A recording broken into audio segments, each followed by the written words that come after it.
بريايا وودني وودني وودني وودني كنت وأنا ونفسن كرسو نوادا حق حساسي وخصابسن نتيجة كدورشة سومالان يحسب الجولستي هذا هو جامعنا يعاد كأوجو بدن ترنتي للسمية قبل هذا جودهان سومالان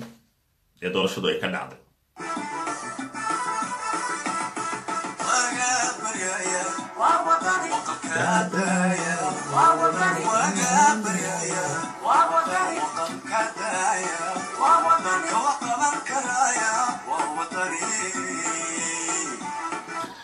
waayahay waxaan doonayaa inaan gudo galo oo idin soo gudbiyo natiijada doorashada Soomaaliland ka dhacday ilaa hadda xisbiga hogaaminayo qof kasta oo qalinka soo qaato xisaabta aan isku dhifan doono oo idin sheegi doono ila xisaabiyo haddii aan qalad sameeyo si la igu qabto qaladkaas waayahay xisbiga wadani waxa uu gobolka Awdal ka helay 44,200 oo cod ayuu xisbiga wadani ka helay xisbiga kulmiyana waxa uu gobolka Awdal ka helay 300,000 iyo wuxuu ka helay 30,000 iyo 700,000 wuxuu ka helay 30,000 oo cod ayuu ka helay halkaas waxa kulmiyada dheeryahay oo laga wataa 12,500 oo cod ayaa lagu hogaaminayaa Awdal waxa lagu hogaaminayaa 12,500 oo cod ayaa lagu hogaaminayaa Awdal xisbi kulmiye oo laga horeeya waayahay waxa kale oo jira 13 sanduuq oo kulmiye ku doodayaan inay mataqaana iyagu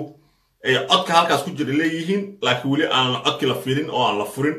inay mataqaana wadin leeyihiin oo ay codka heli doonaan iyo inay kulmiye heli doonaan lama oga 13 sanduuq weey inta mataqaana wali aan la furin nimanka wadin laftooduna waxay leeyihiin mataqaana waxay leeyihiin 13 sanduuq annaga weey waa annaga oo deegaanada makaahilka laga keenay ilayeen sanaadiqdaas oo codkaas annaga iska leh waxa dhahaya kuwa oo xisbiga wadani laakiin 12,500 oo cod inta la tiriyay hadda xisbiga wadani ayaa hogaaminayo waayahay aan u gudubno gobolka Maroodijeex waxa laga yaabaa in dadka qaarkii aqoonin laakiin waxa weeye gobolka ay hoos tagtay magaalada Hargeysa weeye ay Maroodijeex u bixiyeen inkastoo Hargeysa gobol ay ahayd haddana halkaas ayaa loo bixiyay mataqaana gobolka Maroodijeex hadda maqasho marka waa Hargeysa iyo deegaanada ku xeeran gobolka Maroodijeex waxa uu xisbiga kulmiye ka helay 102,000 oo cod ayuu ka helay 102,000 oo cod ayuu ka helay xisaabtan waxa weeye rag guddiga doorashooyinka qaar kamid ah oo saaxiibo aan nahay ayaa si hor dhaca igu yeeriyay marka waxa aniga iska saadaalnayo waa xogtii kama dambaystay muraaqabiinta gobolada ayaa mataqaana sidoo kale ka soo qoray oo ka xaqiijiyay guddiga doorashooyinka qaranka qaar kamid ah saaxiibano hadda magacooda aan sheegi karin maadaama iyaga uu diiday sharciyadana way ii xaqiijiyeen marka gobolka Maroodijeex uu xisbiga kulmiye ka helay 102,000 oo cod ayuu ka helay habaqlayso gobolka Maroodijeex uu xisbiga wadani isagana ka helay 67,000 oo cod ayuu ka helay 67,000 oo cod ayuu ka helay marka waxaynu isku eegaynaa 102,000 iyo 67,000 oo cod xisbiga kulmiye ayaa Maroodijeex waxa uu dheeryahay 35,000 oo cod ayuu ka horeeyaa xisbiga wadani xisbiga kulmiye ayaa Maroodijeex waxa uu xisbiga kulmiye wadani ka horeeyaa 35,000 oo cod ayuu ka horeeyaa okay waxay isku dayna marka 35,000 oo mataqaana 35,000 oo cod oo kulmiye uu ka helay Maroodijeex haddii laga jaro waxaan ka jaraynaa 12,500 oo wadani uu ka helay gobolka Awdal oo uu kaga horeeyay xisbiga kulmiye 35,000 ay waxaan ka jaraynaa 12,500 oo wadani uu ka helay Awdal oo uu kaga horeeyay kulmiye marka kulmiye waxay haystaan 22,500 oo cod waxay haystaan kulmiye oo dheeriya 22,500 oo cod okay waayahay waxaynu tagaynaa gobolka saaxil kulmiye wuxuu ku hogaaminayaa cod dhan 7,000 ayuu ka horeeyaa wadani gobolka saaxil wuxuu kulmiye ku hogaaminayaa cod dhan 7,000 haddii lagu daro xisaabtii uu horey u haystay oo ahayd 22,500 lagu daro waxay noqonaysaa 29,500 oo cod labaatan iyo sagaal kun iyo shan boqol oo dhinac kale dib loogu dhawaaqo lahajad ahaan waayahay gobolka tagdheer wuxuu wadani ku hogaaminayaa codad gaaraya 17 oo cod gobolka tagdheer wuxuu xisbiga wadani ku hogaaminayaa codad dhan 17 oo cod 17 oo cod waxaa laga jarayaa 29 kun iyo 500 oo cod oo xisbi kulmiye haysto waxay noqonaysaa xisaabta u harta kulmiye 12 kun iyo 500 oo cod xisaabta markaas u haysto kulmiye waxay noqonaysaa 12 kun iyo 500 oo cod ay noqonaysaa gobolka sanaag wuxuu xisbiga mataqaanaa wadani ku hogaaminayaa 19 kun oo cod ayuu ku hogaaminayaa 19 kun oo cod si kale loo yiraahdo 19 kun oo cod ayuu ku hogaaminayaa sidaas darteed waxaynu ka jaraynaa 19 kun oo cod ayaa waxaynu ka jaraynaa 12 kun iyo 500 oo cod oo xisbiga kulmiye u haystay waxa xisbiga wadani u soo hartay 6 kun iyo 500 oo cod 6 kun iyo 500 oo cod ayaa u soo hartay xisbiga wadani marka halkaas sana wuxuu ka haystaa xisaabtiisii markii laga jaray inta kulmiye u haystay wuxuu ku hogaaminayaa 6 kun iyo 500 oo cod ay ku hogaaminayaa okay 6 kun iyo 500 oo soo wadani haysta waxaan tagaynaa gobolka Sool wuxuu xisbiga wadani ku hogaaminayaa isagana 6 kun oo cod ayuu xisbiga wadani ku hogaaminayaa isku darka guud ee xisaabta waxa ay ka dhigan tahay inuu xisbiga wadani ka horeeyo kulmiye 12 kun iyo 500 oo cod waxa la sugayaa marka xisbiga wadani ayaa ilaa hadda wuxuu hogaaminayaa 12 kun iyo 500 oo cod ayuu hogaaminayaa waxa la sugayaa 13 sanduuq ee awdal bari lagu celin doono tirintooda in la tiriyo 13 sanduuq ee yaalla gobolka awdal ayaa la naawiliyaa oo la sugayaa xisbiga kulmiye waxay cod ka heleen habar cafaan iyo maxaa case iyo ciise saddex reedo ay ka heleen laakiin codkii habar cafaan iyo maxaa case iyo ciise waxa bareejiyay oo la sinaaday oo ka batay waliba codadka ay ka heleen beesha makaahil codadkaas ayaa mataqaana ka batay raadiyo ahaado codadkaas ayaa mataqaana waxay ka bateen codadkii ay heleen maxaa case iyo ciise iyo habar cafaan ee gobolka Oodka ka heleen codka beesha makaahil gadabuursi ayaa ka sii tira batay maxaa kala dhacaya waxa kala dhacay xisbiga kulmiye waxay sameeyeen qalaasi ugu badnaa ay sameeyeen oo ah in ay xoogaan oo dadku mataqaanaa ay handadaan sidii gabar dadkii u shaqeynayay mataqaanaa wadani oo kalento gobolka Gabiley aad loogu dhibaateeyay Gabiley oo kalento dadkii muraaqabiintii wadani waa la xirxiray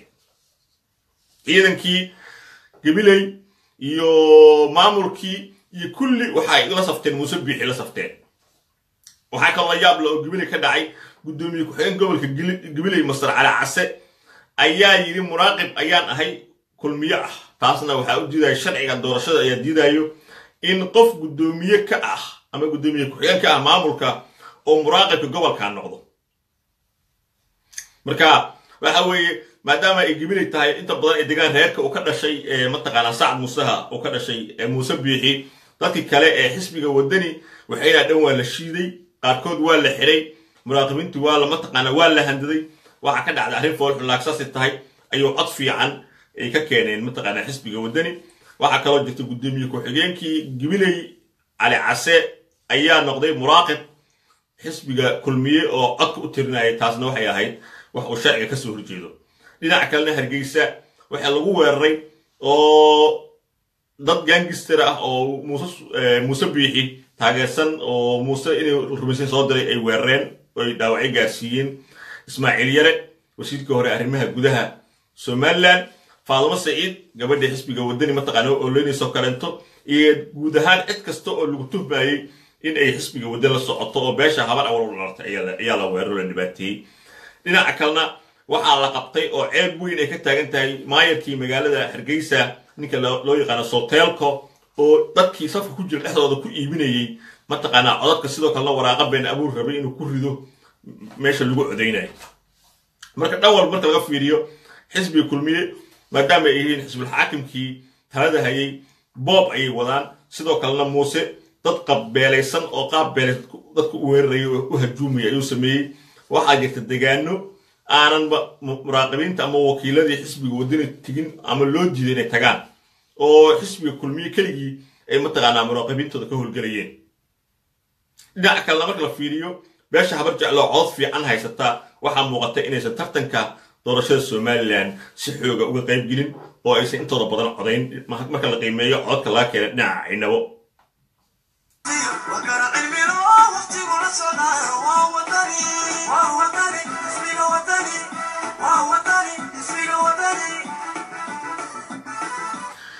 haddana dhinaca kale markaan qiimeeyo magaalada Hargeysa iyo guud ahaan gobolada Somaliland iyo qurbo-joogtuba waxay bilaabeen dabaaldegyo taageerayaasha xisbiga wadani ay ugu dabaaldegayaan guusha ay mataqaanaa soo hooyeen dhinaca doorashada laakiin dadka yaqaana Muuse Biixi waxay leeyihiin si kasta xisbiga wadani u dabaaldegaan ama isugu soo baxaan Muuse waxa uu noqon doonaa madaxweynaha Somaliland maxay yeelay wuxuu adeegsan doonaa awood wuxuu adeegsan doonaa inuu mataqaanaa kala laalushaan oo qarn xoog uu ku dayo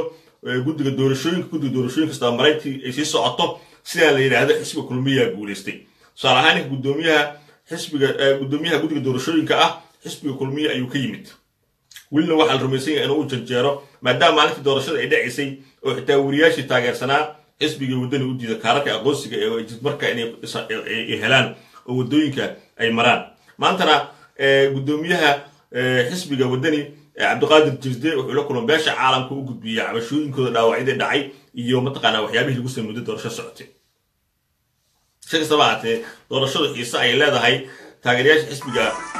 wadanina waxa ay ku dabaaldegayaan gudaha Somaliland iyo inta badan qurbaha laakiin isweydiin waxay tahay Muuse Biixi ma yahay mid sidaas sahlan ku aqbalaya in lagu guuleystay maadaama uu ku dhaadanayo horna uu astaan iyo calaamad ugu ahaa in uu xoog ku maquuniyo cidii ka hortimaado waxa dhacaya oo dhan ay tusaale u tahay laakiin iminka 12,500 oo cod ayuu xisbiga wadani ku horeeya waxa waraaqii la soo diray ee qiimeyntii gobolada dhan oo la soo wasaaray wadahar على السوق اللي ضويش كده أمر بدو إني عياسيس هاتو تشكي نواس ضويش كده أمر بدو إني عياسيس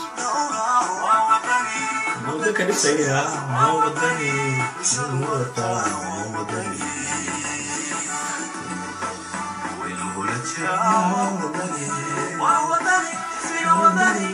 موضوعي